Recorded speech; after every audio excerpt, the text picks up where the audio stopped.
Droid.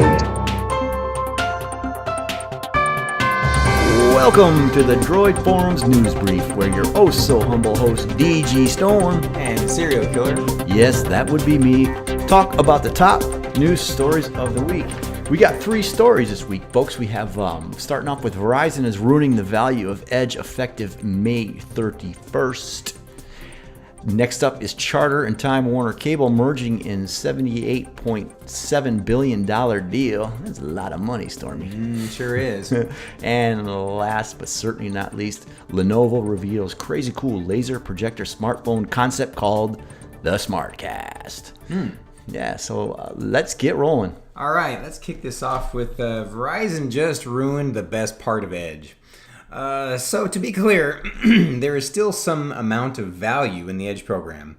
You still get lower line access fees and no activation fee. It's a decent savings. However, the main appeal of the Edge program is now shot to hell. Being able to trade in early and extract a 25% savings was the primary appeal for many Edge users. It seems like Verizon was losing out from the program, and this is obviously another push to eliminate subsidies.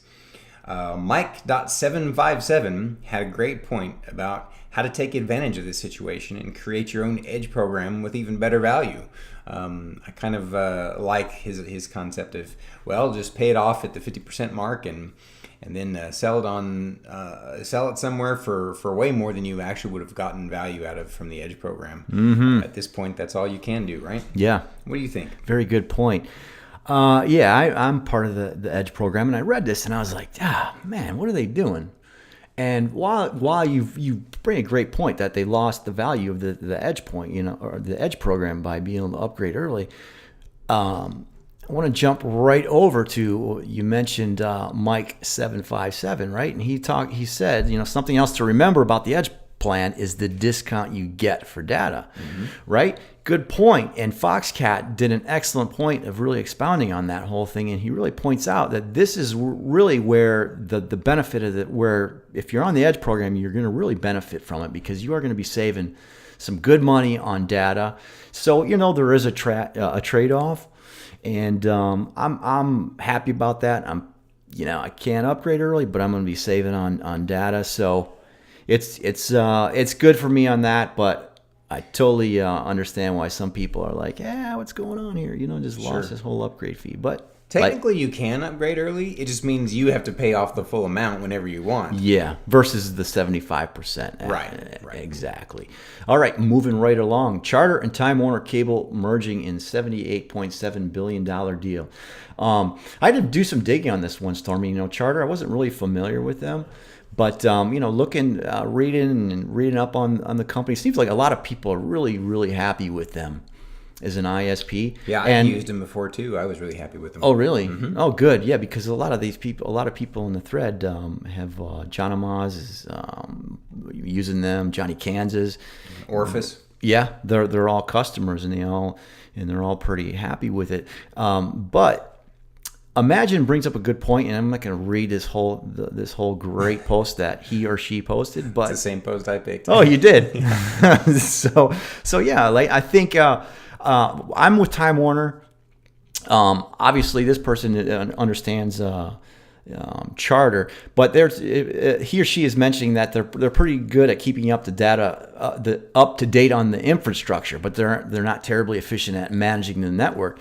Time Warner, on the other hand, as a customer, I can speak that I've been with them for 3 years, and their network has been fantastic. I've never had a problem. If I had a problem with the internet or my Wi-Fi, reboot the modem, boom, it was fixed. So I think they're going to kind of lean on each other. Time Warner is going to lean on Charter for their infrastructure, and Charter is going to lean on Time Warner for how they manage their networks. But yeah. You nailed it, buddy. That's exactly what I was going to say. I really like what Imagine had to say on this subject. He points out that Charter and Time Warner Cable can more efficiently partner up and balance out their strengths and weaknesses. Basically what you just said. Yeah. Ultimately, I'd rather see a small company like Charter merge with Time Warner Cable because it won't hurt competition the way the Comcast and Time Warner Cable merger would have. Yeah. I also concur with Orifice. Suddenlink is a pretty good cable company. Cool. Cool. So, last up today, we have Lenovo's crazy cool laser projector SmartCast smartphone.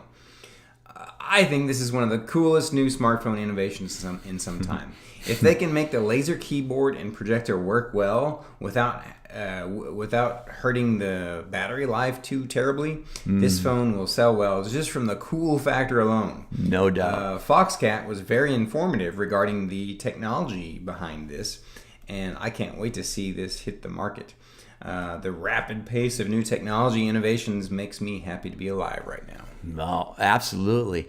Lenovo innovating, man. Not a surprise here. I think they make awesome phones. They make great laptops. I like their yoga tablets, and Their desktops are good too. yeah, their desktops. Just an all-around awesome company. No surprise that they would come up with such a really pretty awesome smartphone.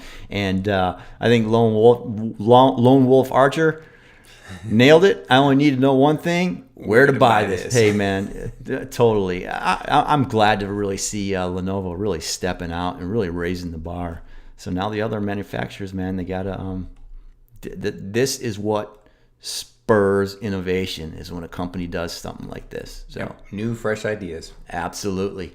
All right, folks. Well, that is it for this week. And remember, please leave your comment in the news stories, and you just may find yourself featured in the Droid Forums news brief. As always, we thank everyone for watching and commenting on these videos, and we will see you next week. See you later.